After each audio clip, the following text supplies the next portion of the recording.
I think we are live. Yes, we are live. All right, two people under the waiting room. Bang, bang, admit, admit. Hello, everyone, and welcome back to Let's Talk About Feelings here on the Reinventing the Tattoo Network. Thank you so very much, Guy Aitchison, Gabe Ripley, and the whole entire crew that makes these things happen. Appreciate and love you all. I finally feel like I got the fucking, what's it called? Technical difficulties out of my way. And I'm setting up in my spot. He's doing it. Oh. I can hear you, Dusty. Can you hear me? Yeah, I can. I can hear you. Beautiful. And everyone was able to get in via the link on Reinventing the Tattoo. Yes, it worked. Cool. Yeah, I only had to call Kyle for like a second today. Nice. Yeah, moving up in the world. Very short period of time. And the only reason why I'm a little late is because I had to shower. I was just in Miami for a high-level entrepreneur meetup event, and I'm still trying to figure out how to be normal in real life again. Mm-hmm. And then I finally started going back to the gym today after over a month of being off from the gym, which was really annoying to keep doing that. And so we went back to the gym today, and I feel good about that. Yeah, real life is here to ensue. Not really. I can't get up. Water, my green drink. I am so fucking on it right now. Beautiful. So everyone, how are we? Doing good. How about yourself? Like I said, just came home from Miami last night. That was And boy, are my arms tired. yeah. Well, I drove, so I don't know. How far is Miami from Melbourne? That's like a trek, isn't it? 3.5 hours, 2.5 hours, depending on traffic. I've done so much driving around the country that anything like 8 hours or less is pretty simple, so to speak.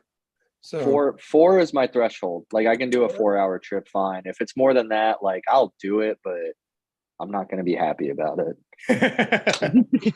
Especially since the invention of like Allegiant and some of these airlines that they're not great, but like I'm coming out there in February with a checked bag for all my tattoo stuff and everything. Round trip is like $108.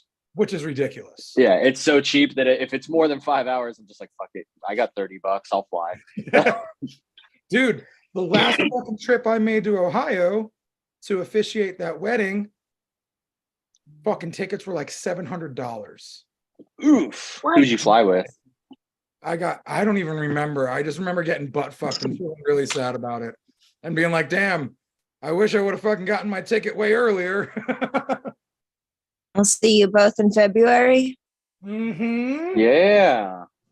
I actually, we just talked about you on the phone right before the podcast. I was going to hit you up with a... what do I got to apologize for this time? I was going to hit you up with a proposition. Yeah, you want to drop the proposition on camera or you want to wait till later? Yeah, your choice. Okay. So I'm tattooing you on Monday, February, whatever. 6th. Yes. Yeah. How do you feel about just bringing your stuff and tattooing me at Robbie's shop, and then we all do the podcast together in person? That sounds great. Yeah. I mean, I'll still give you money and stuff. But I mean, I'll still give you like money and stuff. I mean, yeah, you know. I mean, it's not like a meeting where you show up and then we're like trying to sell you a timeshare or anything. We just thought since you'll already be there, sure. It might be kind of fun because then we're all three in the same place at the same time and we can pull out the big camera and do a podcast and tattoo each other and have fun. I like how you say Hell that. yeah. That's Like, cool. Although Yeah, I don't know how I don't want to actually be tattooing on camera. oh yeah, But the I the can camera's get after the tattoos. why not? okay. I don't want anybody to find out that I don't know what I'm doing. Bro, I've been doing this I've fucking most of seen my your life and nobody tattoos. You know found what out. you're doing. Right? They never find out you don't know what you're doing. Only a few people here and there do. And when they speak up, your friends tell them to shut up. So you're solid. So you're like, why is she pulling a line like that? What is she doing? And I'll just be like, well, the end result looks fine. It Dude. doesn't matter how you pull your lines if those lines look nice and crispy when you're done. As long as you have gloves on. Oh, that's Yeah, the best. That's the best thing about working with any sort of apprentices is that you will very quickly realize that one person has put in their head that they have to do it one way. And what you really discover outside of like, I mean, don't pull your line at a fucking 90-degree angle where you're just going to blow everything out. Beyond that, you'll realize, Wait, what? like, oh, well, oh yeah, sorry. I didn't want to be the one to tell you. No, beyond that, it really is like you'll run into so many people that are like, well, so-and-so said I have to do it this way and hold it this way and work this way. And it's like, if your hand doesn't work that way, then like work smarter, not harder. Bro. I don't know if you guys can really tell from the camera here, but I'm going to hold up my canvas and my pencil. This is how I write, like in real life, because I'm just old enough that they didn't really teach you that shit in school. So I write like an They stopped idiot. hitting people with rulers before you got into school. Yeah, they were hitting them when I was in school. There was no angry nuns around. And so nobody was like, hey, do you know you're writing really weird? So by the time someone told me, I was in like junior high and it was stuck there. And it just so happens to work out really well because I can rest my whole hand and just pull. And it's the only reason that my line work is decent. But it's one of those things where like, if you had me hold a machine the way most artists are taught overall, it would make no sense. And I'm going through the same thing now with the apprentice at our shop that she's like, well, I write like this. And it's not the way I do, but it's equally weird. And so sitting with her and explaining like, hey, sorry, my cat is, that's fine. She's in it to win it. I you know, love explaining like, hey, her. figure out what works for your hand. And so, yeah, like pretty quickly you realize that most people will not shame you for that. If anything, they'll just be like, holy shit, what was that? Dude. And then if the tattoo comes out great, they're going to be like, awesome. Who cares? As long as the tattoo comes out great, like, oh, that's even better. When people who don't know what they're doing and the tattoo still comes out great, you're like, they've got a great secret. But really, they're just like, I hope this works out. Dude, it's funny. It's funny. Oh, go ahead. No, yeah. Oh, mine's a quick one. I was just telling you about when I was in Muncie like 2 weeks ago, guest spotting with Sean King that like opened up the shop with Carlton and all that. He's super awesome dude, been tattooing for decades, really good. But we were talking about how people are waiting for that aha moment where one artist tells you, oh, I run my machine at this speed. And it just, you think that's going to be the magic secret. And you realize, yeah, that works for them. Yep. And it doesn't mean that you won't pick up 9 different aha moments from other artists that equally like, oh, well, that thing they did works with this. Or, you know, Carlton was the one that told me, I was watching him tattoo hip and he's like, hey, when you're doing your white, especially with the like really cartoony fucking cutesy traditional shit you do where you pack a bunch of white highlights in, fuck it, tilt it further, blow out a little bit because it's white and it won't really blow out. It'll just make it stick. And that totally worked. He's given me like 8 other pieces of advice that maybe worked, maybe didn't. They work for him. They don't necessarily work for me sort of things. It's that way with everybody. So like, yeah, you know, take the wins where you can, but there's no magical aha like, oh, they tattoo weird, but the tattoo came out great. What's their secret? The secret is they do what works for them. Yep. Well, if I do end up doing anything weird, I am always open to advice, like constantly learning over here. So do you want like traditional apprenticeship stuff where we smack you in the head while you're tattooing and we see you doing something wrong? I will dress like a nun and hit you with a ruler. Yes, please. Oh my. Like, so harder, mommy. I might stop. What's up? Oh, I was just gonna say, I think one of the reasons why I definitely am always kind of afraid that, I don't really know what I'm doing and that I'm just a poser and all of that, is because I haven't finished a traditional apprenticeship. I started tattooing legally in Oregon, and as everybody knows, Oregon's got the weird laws with the education system and the state mandated schools and stuff. So I'm still constantly just being all like, what do you mean this, basic term that somebody says? And they're like, didn't you learn that in your apprenticeship? I'm just like, no, I did not. So I feel like because of that, sometimes I feel like I don't deserve to be a tattooer, and other times I feel like I should not call myself a tattooer and I should just keep calling myself just an apprentice, like a working apprentice, because I haven't actually fulfilled that traditional apprenticeship. Doing a traditional apprenticeship doesn't mean you're a real tattooer. I've known plenty of people that have gone through one or multiple apprenticeships and can't tattoo to save their lives. And if you didn't have that fear, it would be something else telling you you're not a good tattooer.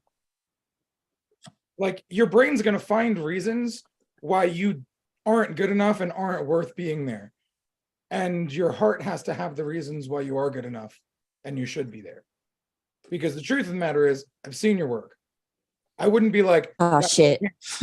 I wouldn't be like, that girl can't tattoo at all. Actually, I was like, wow, she tattoos pretty fucking good.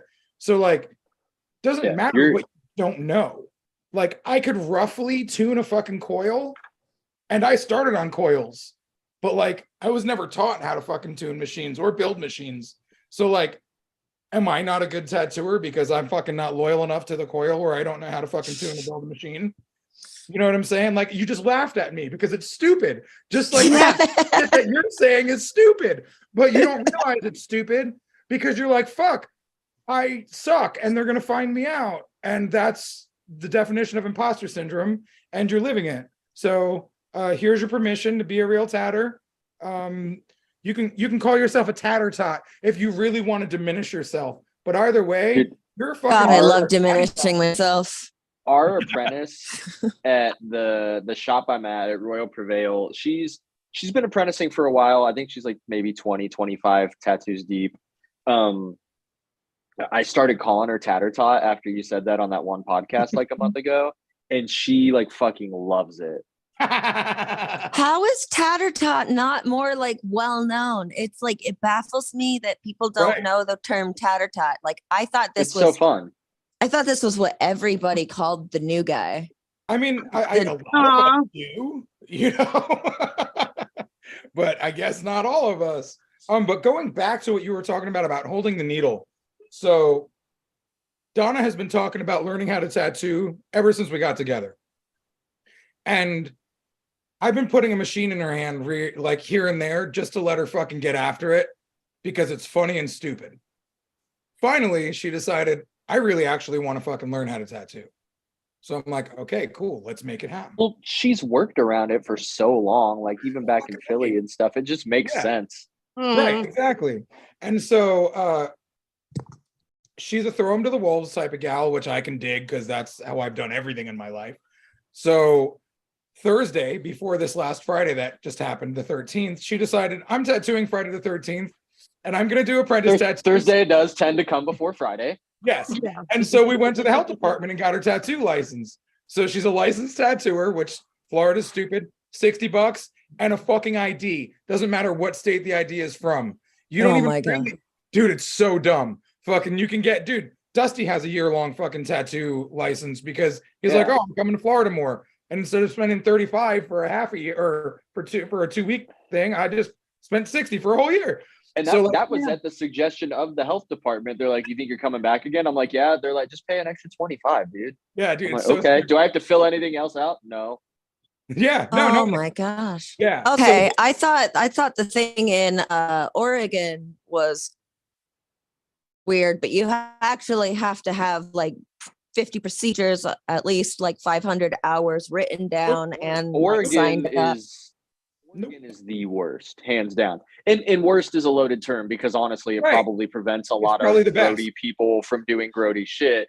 But like, yeah, Oregon's batshit insane. I met a apprentice from Tron City Tattoos, super fun dude named Dylan. And it was funny because it was at 208 convention in Boise, and Boise's fucking lawless. I was at the convention waiting for the health department, and they're like, no, none of that here. Just start. I'm like, okay, cool. But he got permission from Carlton and Riley to go do his first apprentice tattoos because he had been apprenticing for like a year straight. But in Oregon, he wasn't allowed on people yet because you have to so many thousands of dollars and years and blah blah blah. And they're like, fuck it, the Boise's lawless. Come with your mentor and just do little 50-cent piece size shit. So he did one on me, and I tattooed his face in return. But he was telling me while tattooing me, like, it's bonkers. You have to do so much. Dude, fuck that. Seriously. Yeah, so Donna picks up the machine on Friday. And like I said, she's tattooed quite a few different people before this. And she's done a bunch of tracings and like loosely followed my curriculum here and there. And keeps trying to find backdoors around the curriculum. And every time I let her find a backdoor, she's like, nope, I want to go back to the front door. I'm sorry. So that's kind of fun. Learning lessons the hard way, but still Yeah. learning. She's like, wait, I think I want to do more tracings because I think it'll make my lines better. I'm like, you think? Even my son Jaden's like, do fucking tracings, Donna. You're being stupid. So she picks up the machine on Friday, and I'm watching something happen, and I don't know what it is, but it's not correct. And I'm like, there's no reason why it should look like her hand and the machine looked wrong, but I couldn't figure out what it was. So I was like, all right, hold on, let me throw some gloves on. So I throw some gloves on, I step up, I tattoo. I'm like, see, that's the way it's supposed to look, and that's the way you're supposed to do it. Then I put the machine back in her hand, and she's doing it wrong again. And I'm like, what the fuck? What it was instead of holding the needle to where, like, you know how the cartridge has the hole in the top? Yeah. She was holding the hole down. That's okay. Instead of using the mag to where, you know, it comes out of the bottom of the needle and it's all congruent and it's nice and aligned, she was holding it upside down. The fucking short part of the mag was down. The wide part of the mag was up. It was like really crooked and backwards. And I was like, oh, just flip your machine around, and boom, instantly that was one of the things that changed for her. So it was really cool, going way back to the beginning when you were talking about the little things that can make a difference. It was really cool watching her hand be held wrong and then having the machine turn around and watching a vast difference in a matter of seconds. And it was like, wow, some things really do work. And it's just cool to see things really work. And honestly, teaching Donna is making me a way better teacher because, like, she asks questions like a 6-year-old, like, well, how do I do that? This way. Well, why? What? This way. Well, why? This way. Well, why? Why? So she makes me break it down so much. I learn things I didn't even realize I knew. But I love that because Right. I was talking to you about like the handful of people I want to go watch this year, and how I talked about like you and Ross and Sean and a couple other dudes that I was like, I would love to just sit and watch your process from beginning to end for a day, but for you to talk to me like I've never tattooed a day in my life.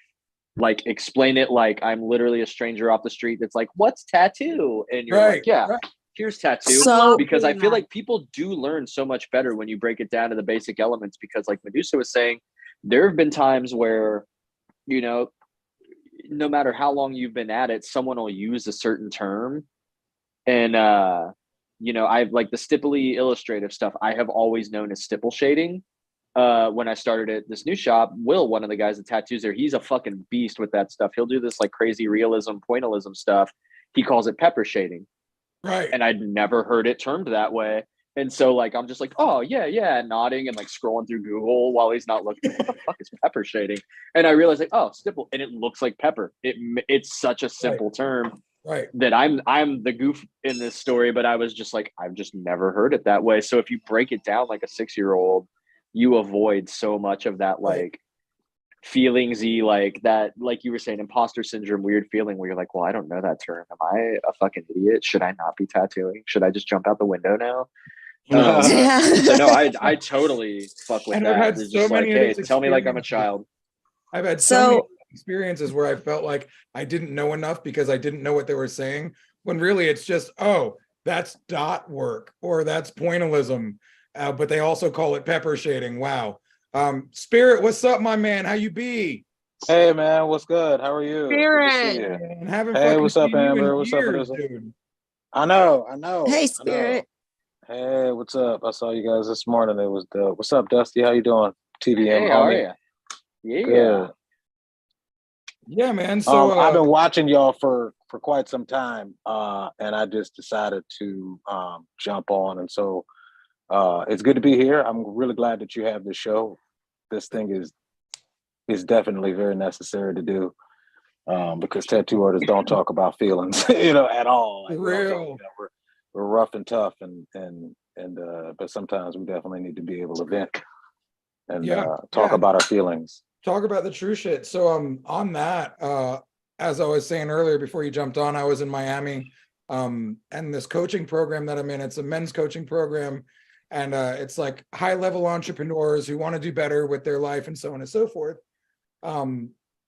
One of the things that came up for me this weekend when I was down there that I had to face really head on, really hard. I faced it yesterday morning, so it's still processing for me. And it's something that I've constantly faced in my life. I was journaling, and I'm in a fucking 40-story fucking high-rise condo in Miami. It's fucking gorgeous, right? I'm out on the balcony fucking writing in my journal. I'm all alone. Both the dudes that were with me had fucking caught their flights. So I really have this moment alone. And I'm sitting there and I'm writing in the journal and I'm thinking about how I have this severe fear of people not liking me. People wanting to get rid of me. Me being too much or not good enough to be around people. And this is something Seriously. right, it hits me all the fucking time. And then like, I thought back in my brain and I remembered when me and Donna were in New Orleans, when I still had both of my legs, and we were trying to get instructions on how to meet everybody for breakfast. And like, everybody was dragging their feet on fucking messaging us back. And like, we started both feeling like, wow, do people not like us? And like, we had this conversation in the car. And I went to this exact same feeling yesterday morning. And I'm like, so what happened now? Why wouldn't people like you? You're saying people didn't come to something an event that you had? No. Like it happened with breakfast twice. So when we were in New Orleans, we were on our way to go meet people for breakfast, but like we were the last people to get texts. So we showed up like 45 minutes late.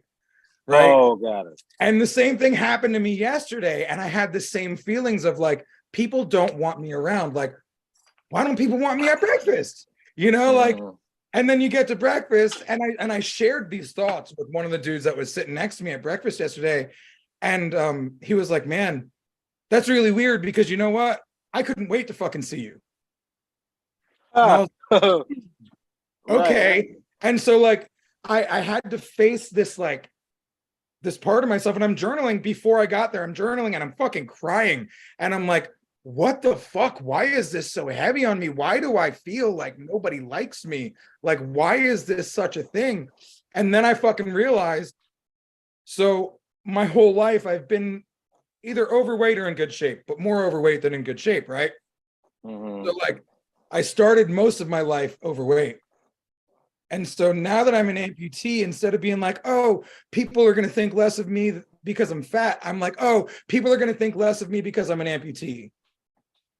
So there's this level of healing that I haven't achieved yet on the inside of myself about how people view me and why I give so much of a fuck how people view me.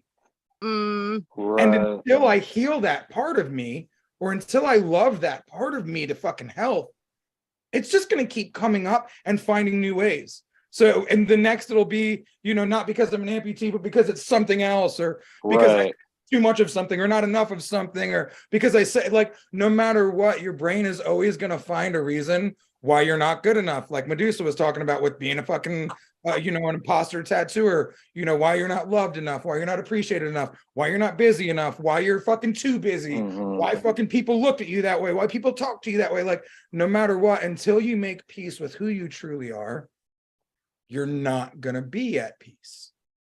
And it's not gonna come from the outside validation. Like, I get outside validation all the time from my social media. Almost every Because what's interesting is, if it's kind of one of those things where if you saw yourself the way other people see you, then you would probably feel better about yourself. Absolutely. And even then, it's funny. you got to kind of ask yourself why. Even sorry, not to cut you off, but even then, if everybody thinks positively of you, should you give a fuck then? Right, exactly. It's not what other people think about you is none of your fucking business anyway. Right. So and why your is it self-worth is based on what other people think of you. Other people get to control your narrative. Exactly. And so that's a moment of healing that I realized I had to really make it through. And that one's why. It's funny because what he just said, that like, if you could see yourself the way other people see you, and it's so easy to put yourself in that other foot and be like, okay, well, how do you look at people? Because when you and I talk about, oh, we're traveling this place, we're doing this guy's coming, it's always so positive. Oh yeah, that guy's fucking rad. Or, oh yeah, I remember that guy's work's dope. So it's like, if you can realize that you say that about everyone else so much, why is it so hard to think that they may feel the same way about you? And I get it. It's because you're you. So like, fuck me, right? But right.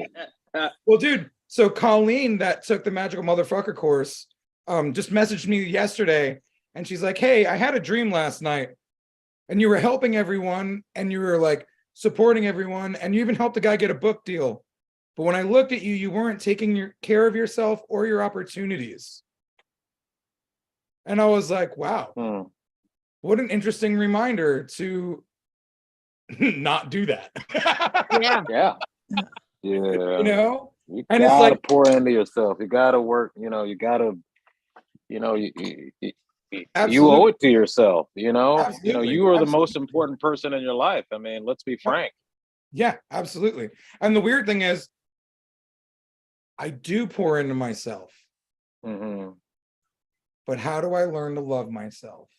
By continually trying and continually pouring into myself. And when somebody says, hey, I had this dream about you not taking care of your love for yourself, it's like, oh, well, just make sure you don't do that. Like, instead of making it this like thing where I'm like, oh, fuck, she premonitioned me fucking not taking care of myself. I'm like, oh, thanks for the reminder. So like, it's interesting how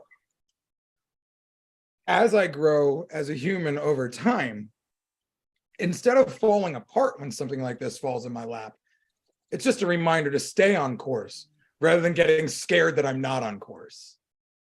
You know what I'm saying? Yeah. And it's interesting. And so like yesterday when I had that fucking moment of, oh man, I have this weird thing about people liking me, wanting me around. It wasn't like, oh, people hate me and I'm the worst. It was, oh, wow, I have this feeling, but it's not true. How do I work through this? So it's interesting how these weird moments are actually indicators of the growth. That's right. And even if it's not fun, it's still fertilizer, and fertilizer shit, and fertilizer smells like shit and it helps you grow. So like, there it is. Weird. What were you saying, Medusa? I was gonna say, while I'm in Florida, so I will be guesting at Bruno's shop in Fort Lauderdale from the 2nd to the 4th. And then the 5th, I'm just hanging out and partying. The 4th is my birthday. And on the 6th, I'm going up to get tattooed at your shop by Dustie.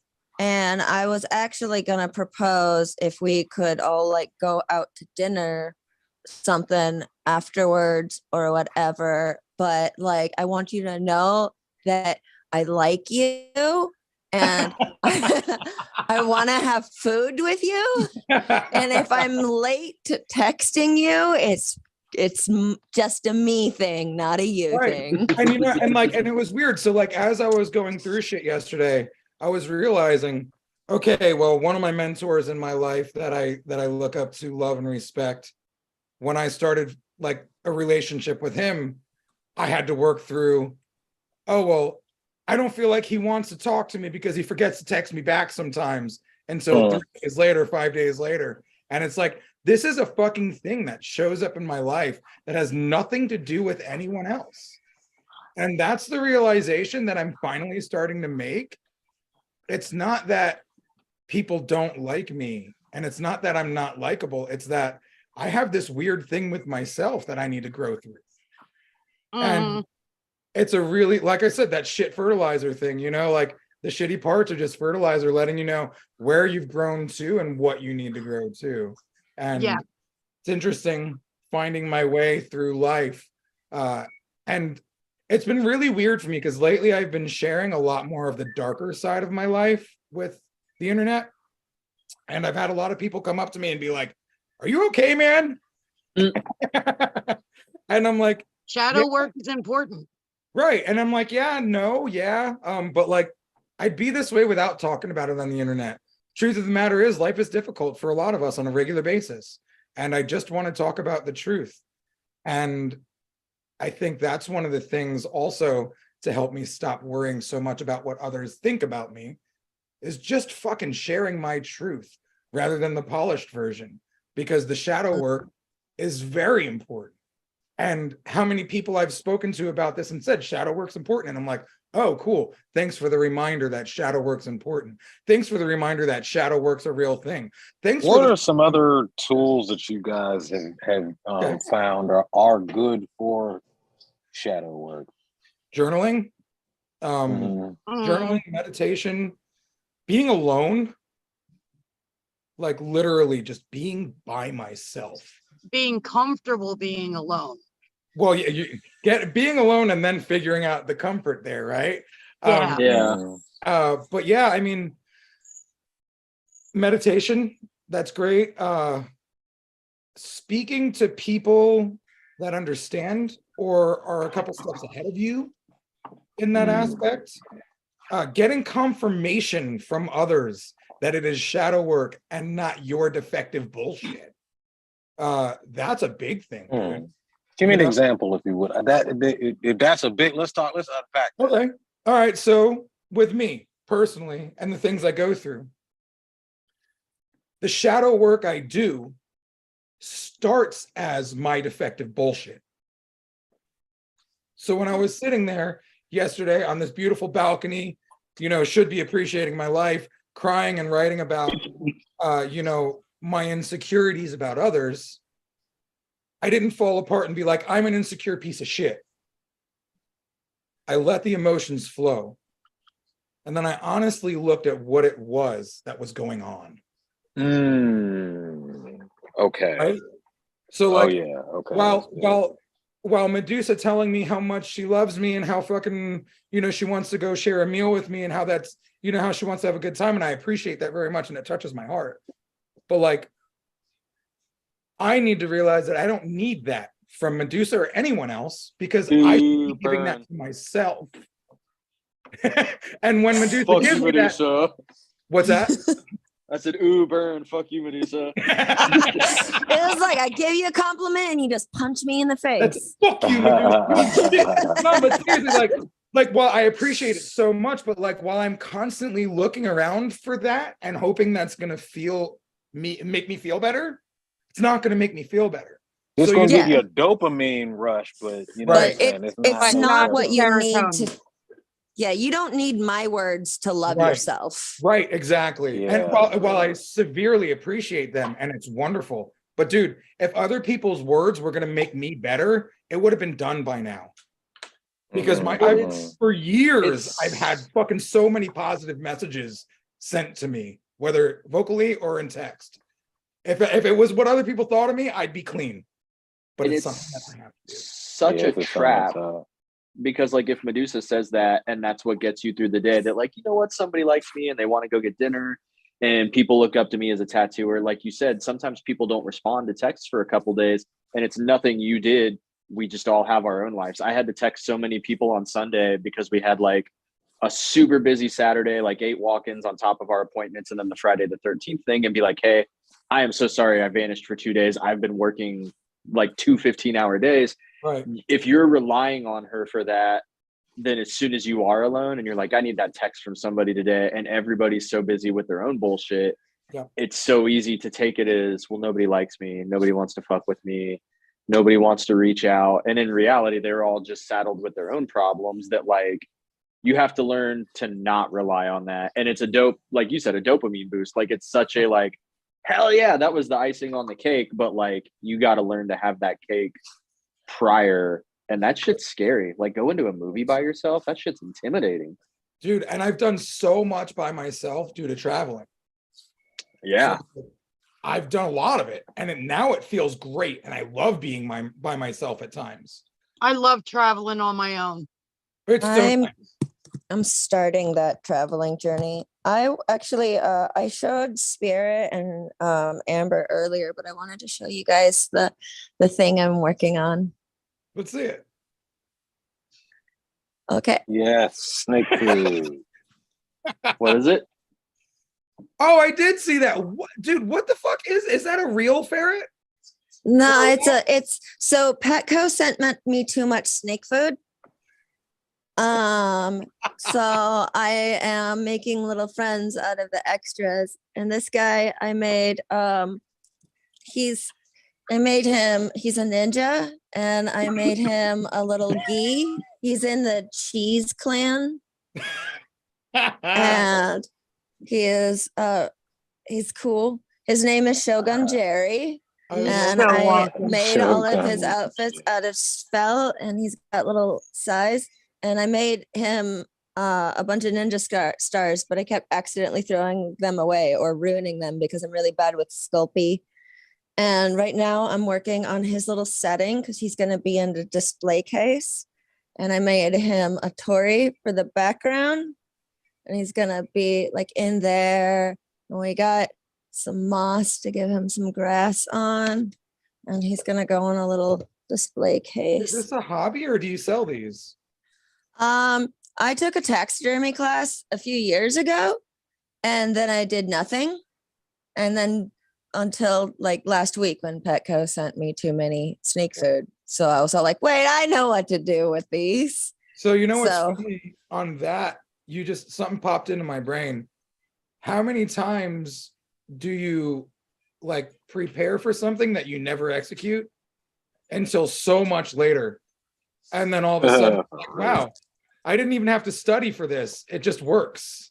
Like that happened. Right. So for the last few years, I've been all like, I love taxidermy. I love anthropomorphic art. I love animals, and I love giving them life again after death and all of that. And I actually, before I accidentally got too much snake food, frozen rats, whatever.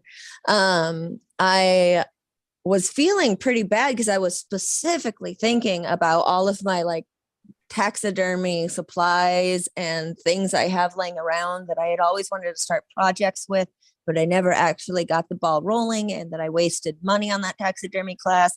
I wasted money on all these supplies that have been sitting around. I need to get rid of stuff because I have too much stuff, and I'm really trying to downsize and minimize my belongings. And then this happened, and I was all like, dude, I've got the stuff. I can create now. Like, I was feeling really bad. Like that was a waste of money. That was a waste of my space and time. And now it's actually like finally coming together, like 3 fucking years later. Excuse my language, but yeah, I mean, maybe I might sell them in the future, but this guy's just for me. Yeah, you gotta make more. I would absolutely buy one. Yeah, it was kung fu fighting. You know what's funny? I just watched the I watched the Wednesday show on Netflix, and at one part of the show, they were in this oddities, this store, and like there was so many little animals posed and dressed just like that. So I was like, wow. Like you are in the hot market right now to operate something like that. Yeah, it all just kind of came together, and that was like something really fun and everything. I already have plans for the next one because I have 8 too many rats, and they won't keep in the freezer that long. I don't give my snake freezer burn food because she's the best and she deserves the best. So I've got a few to work with. I think my next one's going to be Link from Legend of Zelda. Ooh. Nice. I've already got like the green felt to make the outfit. Dude, you need to start fucking selling these. Like, people will buy the fuck out of them. Really Well, will. Just so because one you of the made it. reasons one of the reasons I decided to turn this guy into a ninja is because I'm not really good at this taxidermy thing. I will be in the future, but right now I'm still learning. It's been 3 years since I even took a class. And anyways, I ripped his face a bunch, so I needed an excuse of why he would have scars on his face. And then I was all like, fucking ninja. There you Duh. go. Fucking love it. Perfect. That's rad. So also when we were talking a little bit ago, something popped into my head, and I wonder if it will resonate with anyone of you or anyone that's watching. One of the things that popped up for me is the healing that I need to do around my relationship with my father, who is no longer with us. And whether he's alive or dead, doesn't matter. I still can do the healing. And it really like ties into the fact that my father has a hard time being open and loving. And when I meet mentor men in my life, I always revert back to going through they don't believe in me. I'm going to have to work really hard to prove myself to this guy. And then if anything goes wrong, my shit gets out of whack. And then I start doubting myself a whole lot. And so I think a lot of the insecurities that I have about people discarding me. Hip has had issues with that as well. Right. And it's normal. It's super fucking normal. Like, I made sure I made peace with my relationship with my father for months and years before he died, because like I knew he was sick and I knew he was going to die sooner than we wanted him to. So like I've worked on it a lot, but knowing that I did work on it a lot doesn't mean that there isn't more work to do. And it's Hey, how you guys doing? It's weird that work that you have to do can start spilling over in other areas if you don't start fucking cleaning it up. Yeah. So, and acknowledging the fact that you have these things is a huge part to starting the healing. So it's just very interesting. And I felt the need to bring that up for anyone that is, like I said, that anyone in here or anyone that's watching or that will watch in the future, man, you're okay. You're going through it. It's normal. We're all going through it to some degree or another. And then diving into that makes me realize that my relationship with my mother, who is still alive,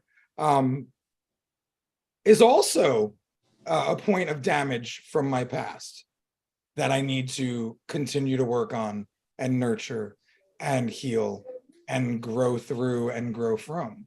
How does it show up in your life? If you don't mind me asking. So it's less apparent with mother stuff for me than it is with father stuff. The biggest way it shows up in my life, if Donna, my partner, does something that my mother would do, I get triggered mad easy. Oh yeah.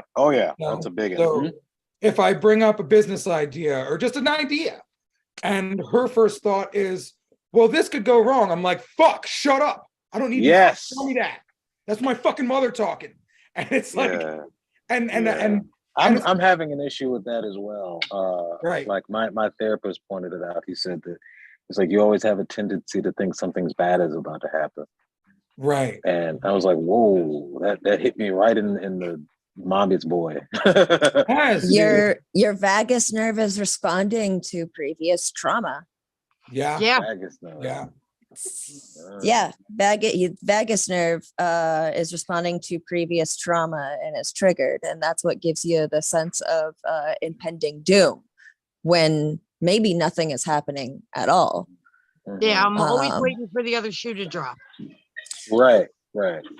I said that exact phrase on the phone to Robbie earlier today. He's like, how are things? And I was like, a little too good sometimes. I'm waiting for that other shoe to drop. Yeah. Right. And then Yeah. the weird thing for me is like I've been in a weird stage of life isn't bad, but also life is difficult. And it's very easy to make the difficulty things that happen feel like life is bad when it's real.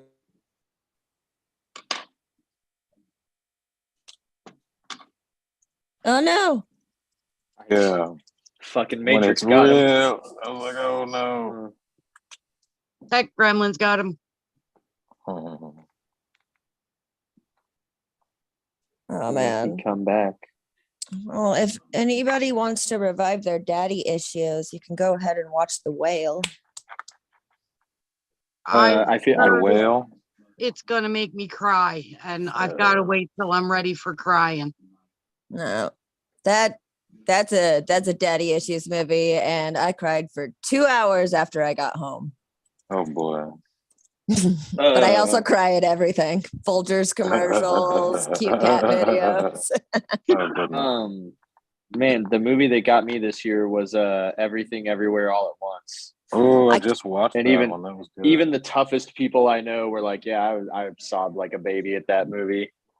Yeah, that was a I good keep one. getting told to watch it, and I'm not sure if I want to. But then again, like I love to cry at movies. It feels like a really good purge, and I can blame it on something else. And like, for example, like Eternal Sunshine of the Spotless Mind is one of my Oh, I all-time love it. favorite movies. I'll watch that 5 times in one day just because I feel like I need to cry. So think about that movie and some of the themes of that movie, and imagine if you mixed it with like the Multiverse of Madness and Kill Bill, and that's Everything Everywhere All at That's Once. about right. It's like a So- sci-fi superhero karate feelings movie about processing grief, and it's fucking rad. One of my clients let me borrow a movie that they wanted me to watch, and I'm still haven't watched it because I'm really afraid of it, but it's sitting here as Watership Down. Watership Down. You're gonna have a bad time. Everybody told me that like they feel like they were traumatized, that they watched it way too young, that they still can't think about it without choking up. There's something, so I know something really, really bad happened. And when I was all like, so how bad is it? Like Eternal Sunshine of the Spotless Mind, or like the first 5 minutes of Up?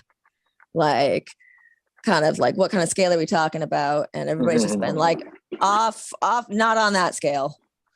So I don't know. I'm still trying to browse movies that help me expunge feelings, but I have there are some I'm too scared of. A funny story that's relevant but not relevant, that my aunt's birthday is Christmas Eve. And so what we do for Christmas with my family is we all get together on Christmas Eve for her birthday, go ahead and do the family Christmas that night. So then everybody has Christmas to do whatever, visit other family, all that stuff. And we all get her like a big dinner for her birthday so that she doesn't have to cook the next day on Christmas, and she's got leftovers and all that. And one year, it was whatever year Up came out on DVD. I had not seen it in theaters, and I got that for her birthday. And my whole family's there, and my grandma and all that. And they're like, well, fuck, we're all here. We're doing Christmas. We got food. Let's put it on, and proceed to just watch half of my family just bawl at those first 5 minutes. And they're like, why did you bring this here? What are you doing to us? Oh, yeah. Fun, happy accident. Oh, hell yeah. Thanks. Sorry, guys. I like movies that make me happy cry too, though. I just like crying. It feels good. It's cathartic. It's cleansing.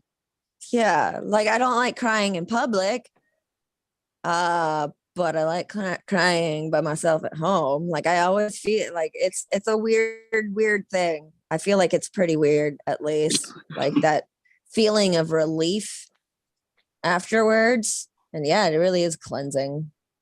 I got a text from Robbie that said my internet is mad dumb, so he's calling it for the day. His internet is mad dumb. I love that he used the phrase mad dumb. Yes. Me too. Seems like that is our potential wrapping point then, that Robbie is helping us solve our daddy issues by disappearing for forever. and that sad movies are sad. Oh. He just went to get bread and Crying milk is for the week. nice. He went to have a nice cry. So cool. Well, I guess we'll wrap it for it's actually about 6 o'clock, so that kind of did it.